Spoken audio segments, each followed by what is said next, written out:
குண்டு பிடிப்பட்டு ஆக்கள் பிடிக்கப்படுகிறார். உங்களுக்கு நல்லா இயக்கத்தில் ரெண்டு வேலையெல்லாம் உங்களுக்கு நல்லா தெரியவில்லை. சுமந்திரனுடைய வீடு STF சுற்றி வளைக்கப்படுது. சரி, சுமந்திரனை அவமானப்படுத்தி முன்னால் போறார்கள். இதானே செய்தி. நாங்களே 10 பேசுகிற வச்சு போட்டு வைக்க வேண்டாம்.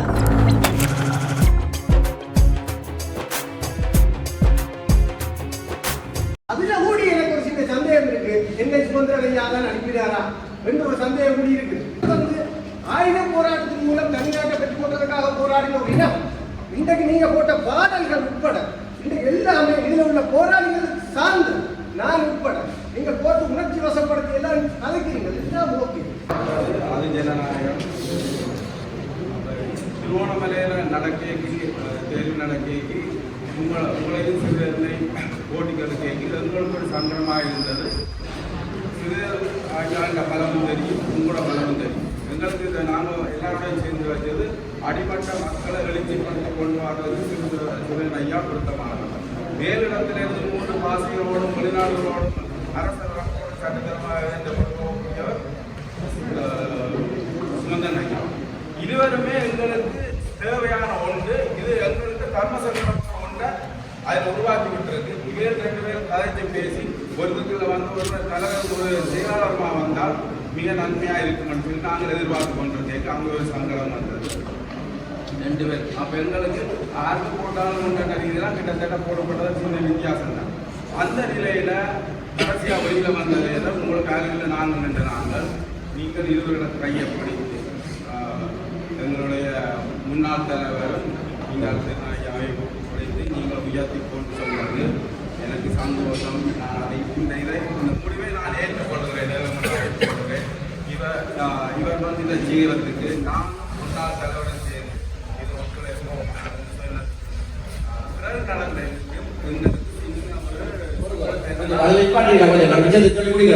பிறகு நடந்த விஷயம் என்னன்னு நான் சொல்றேன்.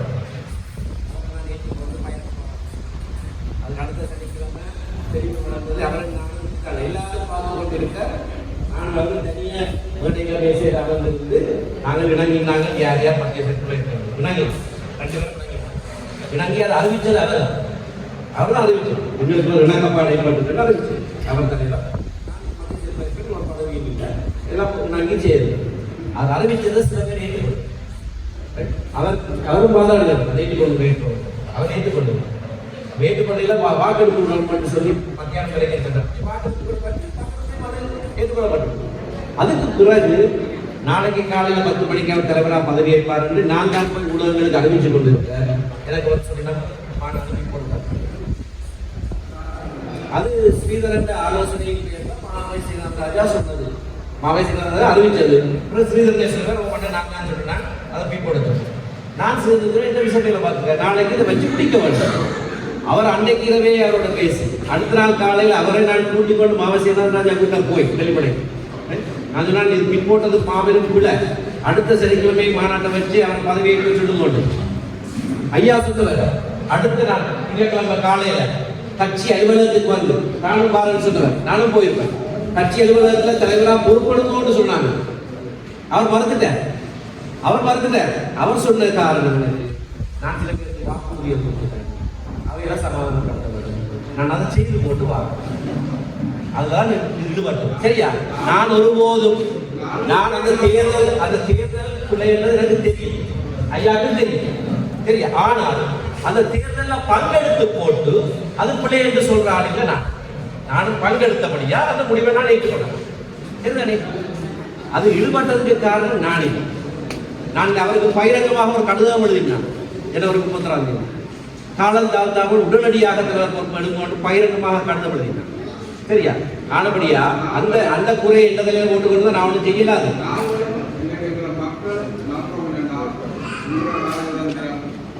உங்களோட அரசியல் அமைப்பு உங்களுக்குரிய இதனை சத்தியம் பயன்படுத்தி நிச்சயமாக நீங்கள் நினைத்தால் ஒரு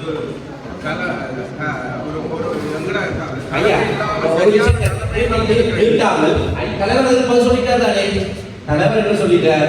சுமந்திரனுக்கு இருக்கிறார், ஸ்ரீதரனுக்கு இருக்கிறார், எந்த தலைமையின் 2 பேரும் சேர்ந்து இயங்குவினோம். அதை நான் பார்த்துக்கணும். அதான் நாங்கள் செய்யறோம். கூட அதை செய்யலாம். நீங்க மற்றதை பற்றி யோசிக்காதீங்க. பல்லடிக்காம இருக்கு நாங்கள் கொஞ்சம் நெட்டு கிடைக்கல போல. சரி இங்கே சாயந்தரம் சொல்லுவோம். முதலாவது பிரச்சனை இந்த கேள்வி கேட்கிறவர் தன்னுடைய கேள்விகளை எவ்வளவு நேர்மையாக சபைக்கு முன்வைக்கிறார் என்பதில் தான் கேட்கப்பட வேண்டிய கேள்வியின் பெருமதியும் அமையும். உண்மையில நான் என்ன நோக்கத்துக்காக வந்திருக்கிறேன் என்பதை ஆரம்பத்திலேயே வெளிப்படுத்திவிடக்கூடாது. அப்படி வெளிப்படுத்திவிட்டால் கேட்பவர்கள் இது நீங்கள் இந்த நோக்கத்திற்காகத்தான் வந்திருக்கிறீர்கள், இன்னார் சொல்லிவிட்டுத்தான் வந்திருக்கிறீர்கள், இன்னார் எழுதி கொடுத்த வாசிக்கிறீர்கள் வந்திருக்கிறீர்களாக முதலே முடிவெடுத்துள்ளார்கள். நீங்கள் சொன்னீர்கள் என்னையும் பிடிச்சு சிறையில் போட்டவர் சுமந்திரன் தானோ ஒரு சந்தேகம் இருக்கிறது. நீங்கள் அந்த சந்தேகம் இருந்தால் அந்த சந்தேகத்தை வலுப்படுத்துவதற்கான மிச்ச நடவடிக்கை எடுக்க வேண்டும். அல்லது அவர்கள் உங்களுக்கு ஒரு பணி உணர்ச்சி இருக்கிறதா பணி செய்வோம், அதை செய்வோம், அதைத்தான் நீங்கள் செய்யலாம். ஆனால் நீங்கள் சொன்னீர்கள் விடுதலை புலிகள் ஒரு காலமும் சுமந்திரன் அவர்களை கொள்ளுவதற்கு முயற்சிக்கிறீர்கள் என்று முதல் கைதட்ட வந்தார். சரியா? சரி. முதலாவது பிரச்சனை நீங்கள் கேட்ட 2 கேள்வி நான் பதில் சொல்லணும் என்று நான் அதை எழுதிக்கிறேன். திரு சுமந்திரன் அவர்கள் மீதான கொலை முயற்சி 2015ஆம் ஆண்டு மரவன்புரத்தில் சில குண்டுகளும் வெடிபொருட்களும் கண்டுபிடிக்கப்படுகிறது. பத்திரிகை செய்தி வருது, சிங்கள பத்திரிகை ஒன்றால் போர்த்து கட்டப்பட்ட நிலையில் குண்டுகள் கண்டுபிடிக்கப்பட்டது. ஆகையினால் இது சிங்களவர்களுடைய வேலைகள் பிடிபட்டத தமிழர். நான் சாயந்தரம் பேசுகிறேன். அப்ப பிடிபட்டத தமிழர். அவர் யார் என்று பார்த்தால் ஒரு முன்னாள் போராளி. அவர் அப்பவும் விடுதலை புலிகளில் இருக்கிறாரா அல்ல வேறு யாருக்காவது செயல்படுகிறாரா என்பது எங்களுக்கு தெரியாது, பொலிசுக்கும் தெரியாது, திரு சுமந்திரன் அதை பற்றி ஒன்றும் தெரியாது.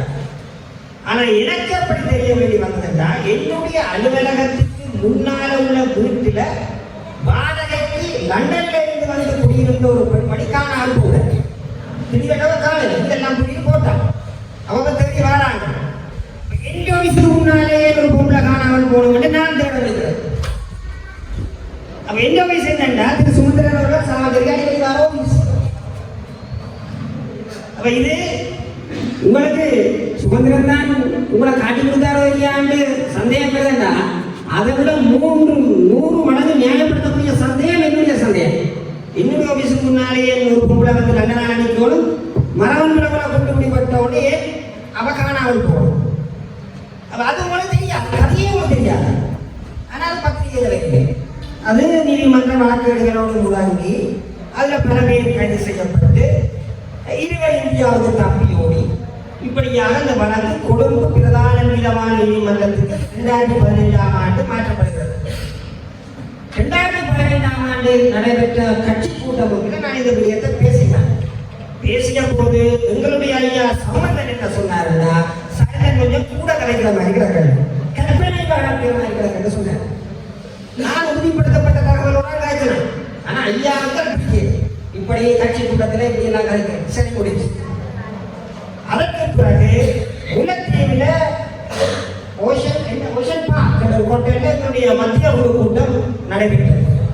அந்த மத்திய குழு கூட்டம் நடைபெற்ற மறுநாள் ஒரு முச்சக்கர வண்டியில புலிக்கொடியும் கொஞ்சம் வெடிபொருட்கள் பிடிபடும். புலிக்கொடி கொஞ்சம் வெடிபடும்.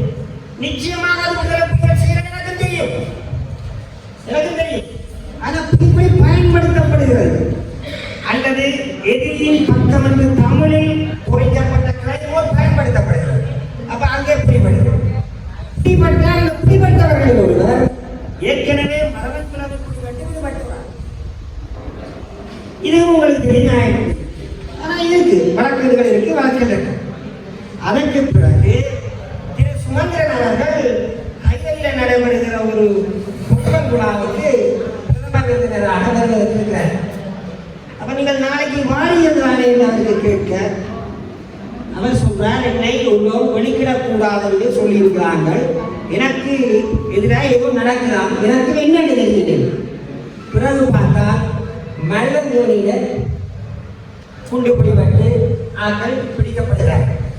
அப்ப உதாரணமாக நீங்க சொல்லுங்க, சுமந்திரன் தான் இது எல்லாரையும் பிடிச்சேன்டா குண்டுகளை நீங்களாக கொடுத்துருக்கணும்.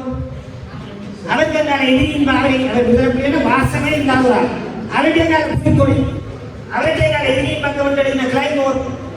அப்ப உங்களுக்கு தெரிய வேணும், எதிரி செய்கிற புலனாய்வு இரட்டை முகவர் வேலைகளில ஒரு காரியம் நடக்குது.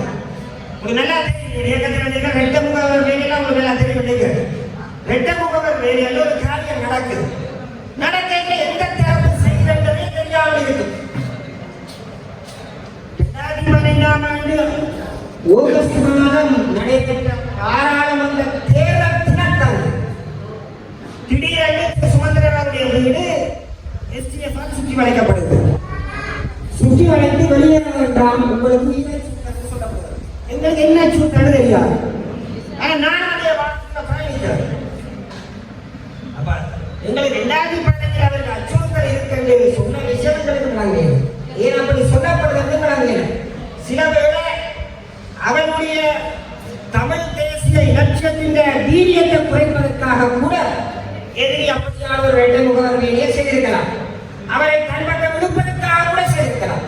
அது எல்லாவற்றையும் இது அப்படி அல்ல, இது இப்படித்தான் என்று உங்களால் சொல்ல முடியும். அதுக்கு நன்கு தெரிந்தவர்கள் நீங்களாக தான் இருக்க முடியும். அப்படி நன்கு தெரிஞ்சால் சொல்லுங்க, தயவு செய்து என்ன நடக்குது நாங்கள் அறிய சரியில்லை. ஆனபடியா நீங்கள் என்ன பிடிச்சு கொடுத்தவர் சுமந்திரன் என்று பணியை சுமத்துறதுக்காக இந்த கூட்டத்தில் வந்து அதனால கேசங்க சரியில்லை. அதுக்காக வந்து நீங்கள் அப்படி என்ன ஒரு பணிக்கிட்டு கொடுங்க, அல்லது அதுக்கான நடவடிக்கை எடுங்க. இப்படியாக நீங்கள் வந்த நோக்கம் இந்த கூட்டம் குழப்பத்தில் முடிந்தது.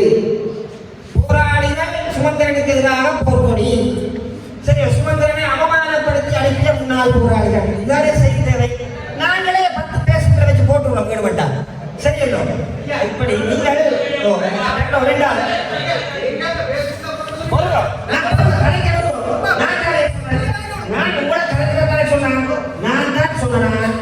உங்களுக்கு எங்களுக்கு இவ்வளவு தூரம் 10 மீட்டர் தூரம் தேவையில்லை.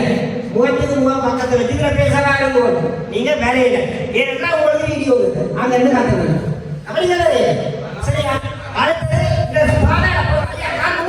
ஐயா ஐயா நான் உங்களுக்கு கிடைக்கவில்லை, உங்களை கிடைக்க நான் வயசுக்கு மரியாதை என்ன கிடைக்க விடுவோம் இல்லை அது செய்யறாரு ஐயா, அது என்னோட செய்யறாரு என்னோட செய்யறாரு அது செய்யறாரு. நான் பாதாள மனக்கோஷ்டி 30 பேர் குடிவர்றாங்க. அவர்கள் யாருக்கு 1000 பேரை சொல்றாங்க, முன்னாள் போராளிகளை பேரை சொல்றார்கள், தோட்ட தந்தைகளை சொல்றாங்க.